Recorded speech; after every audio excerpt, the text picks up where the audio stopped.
ଭାଇ ଏତକ ଶୁଖୁଆ ଖାଇବ ନା ତମେ?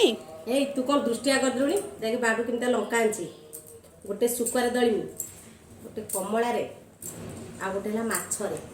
ସବୁଟା ଆଜି ପୁରା ଫିନିଶ୍ କରିବି। ତୁ ଦୃଷ୍ଟିଆ କଲୁଣି, ମୁଁ ଟିକେ ପକେଇ ଦେଉଛି ନହେଲେ ପେଟ କାଟିବ ହେଲା। ନା ମୁଣ୍ଡ ମୁଁ ଗୋଟେ ଶୁଖୁଆ ଛିଡ଼େଇକି ପକେଇ ଖାଇବାକୁ ଦେଉଛି। ମୋର ଇଚ୍ଛା ନାହିଁ।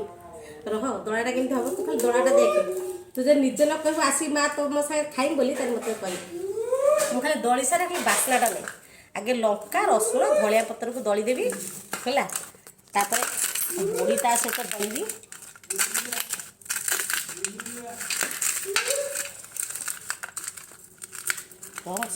ଭଲସେ ଦଳି ଦିଏ। ତାପରେ ତାକୁ ଟିକେ ତୋରାଣି ଦେବା। ଆଗେ ଦଳାଟା ଲଙ୍କା ରସୁଣ ବଡ଼ି ଲୁଣ ସବୁ ମିଶିଯାଉ, ଧନିଆ ପତ୍ର ସବୁ ମିଶିଯାଉ। ଆଳୁଟା ବେଶୀ ସିଝେଇନି, ଖଣ୍ଡ କଞ୍ଚାଣିଆ ରଖିଛି ଟିକେ।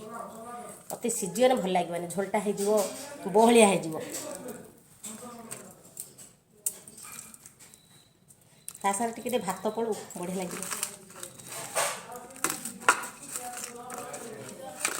ଆଉ ଟିକେ ଦେଇଦେବା।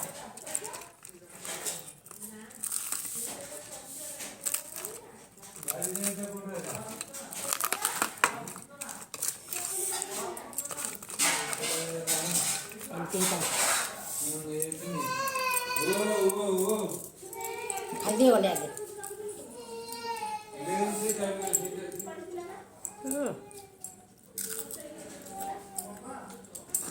ବହୁତ ଟେଷ୍ଟି ହେଇଛି।